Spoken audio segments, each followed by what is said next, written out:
Okay, I wanted to say something encouraging because that was terrible. That was hard. And I didn't like that. So, with all the trauma and the death, the tragedy, the horror that I've been through, with a year and a half span with my dad and my youngest brother, those two men were one and the same. They were both born in August, I think 7 days apart from each other. And it's very eerie that they passed a year and some change away from each other.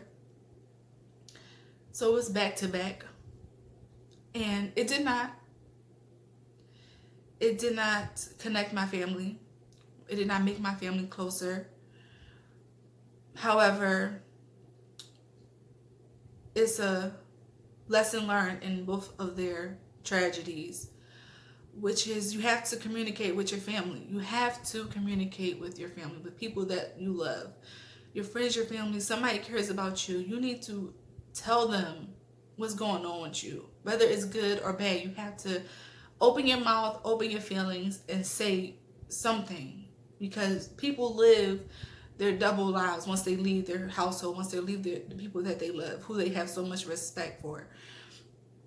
Had my father told people that loved him what he was going through, that could have changed something. What happened to my brother, if he'd have talked to people that loved him, his family, his blood, that would have changed the course of his life as well. So that's the encouragement that I want to give to myself and to anybody who comes across this video. You know, you think you're going through something and nobody can understand your pain, feel your pain, have empathy or sympathy for you. You never know if you don't say anything. You never know if you don't reach out and communicate with someone. And it's harder when you feel like you're alone and you're going through something. But in that time when my father was sick and he was basically dying, I kind of forced him to open up because I'm like, there's no way you're leaving this earth without us reconnecting, without you seeing your children. There's no way, because he was so estranged from us. I'm like, no, you got to stay alive. You got to fix this because you owe us that. You owe us a face-to-face. I just wish I had that with my younger brother. I really do. Because the last time I seen him, I was giving him an obituary that I made personally for my father. So that fucks me up so bad. It fucks me up so bad because that's the last time you see someone and you're handing them an obituary of someone that was supposed to protect them and teach them lessons in life. That's the last time you see them, is you handing them an obituary. So this is why I'm like crying. But for the future, you know, tragedy strikes everyone. No one is exempt from tragedy. No one is exempt from death. Everyone dies. Everyone has an expiration date. And it's your job to love people. It's your job to reach out and be open.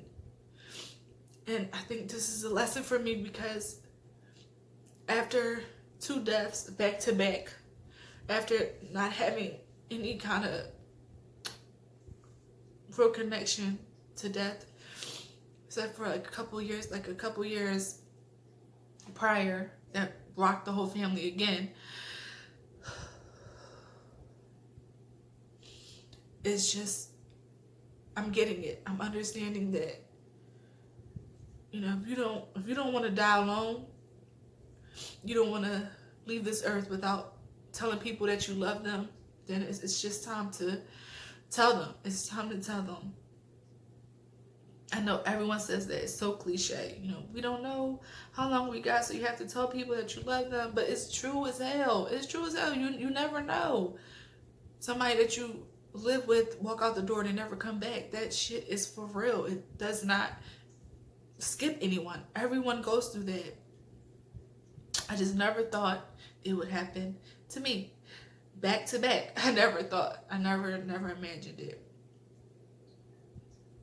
And then, so imagine dealing with that and then having anxiety and severe depression all bottled in one little 5'3", sometimes 5'4" little girl. Because I feel like on the inside of me, I haven't experienced adult life because I've been stunted. My growth has been stunted. And maybe this is the tragedy that skyrockets me to the next level, but that's some fucked up shit. I would rather have my brother and my father here for me to be elevated. But that's the way the universe works, for real. But anyway, I really decided to put on the white to fix myself up as if, you know, I was celebrating them, because I like the New Orleans culture where they wear all white and they have the marching band and I think it's called the second line in the street, and it's a parade of someone's life. And I really enjoyed those kind of things because it doesn't make you somber. It doesn't make you feel like it's final. It just makes you feel like they've moved on to a better place. So I appreciate that kind of culture.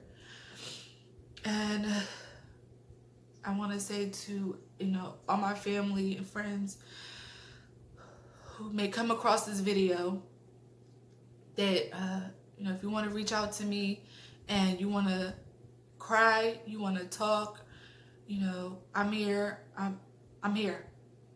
I'm a great listener, as everybody knows. And, you know, if you want to cry, you want to scream, whatever it is that helps you grieve, because I feel like a lot of us haven't grieved over these, because it happened back to back. You know, I know all of my family haven't properly grieved or had some kind of closure.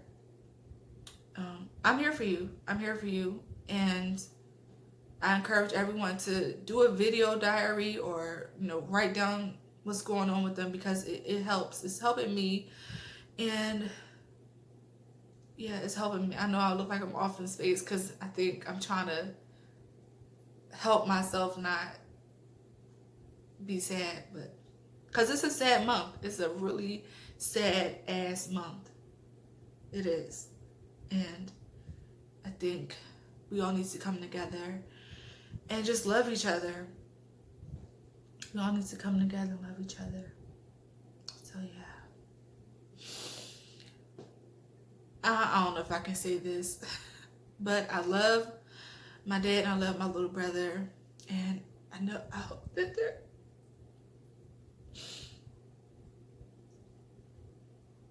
I hope they have peace on the other side of this. I really hope they have peace and that they're together. I hope they're together. So